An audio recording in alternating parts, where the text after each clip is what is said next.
Welcome to Luca and Miguel. Enjoy the video. You begin by making sure both SIMs are physically inserted and active, then open Settings and go directly to Network and Internet. Tap SIM, you will see SIM1 and SIM2 listed.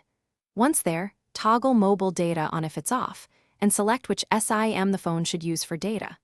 This step chooses the data bearer, so pick the SIM with the better plan or signal. Make sure data roaming and APN basics are correct before moving on. Now you handle the middle steps.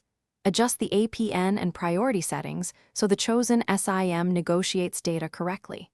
Tap Access Point Names, edit the entry for your carrier, and confirm values like APN, username, and MCC/MNC exactly. Next, in SIM preferences, set data as default on SIM1 or SIM2 and separately set SIM for calls and SMS if needed. This avoids accident. Finish by verifying the change. Look for the data icon tied to the selected SIM and run a quick speed test or load a web page. Make sure the carrier did not block data or that you haven't hit a cap. If you don't get connectivity, toggle airplane mode for 10 seconds and reboot the phone, then recheck APN settings. If problems persist, contact your carrier with IMEI and SIM info because the issue is often a profile or provisioning block on their side.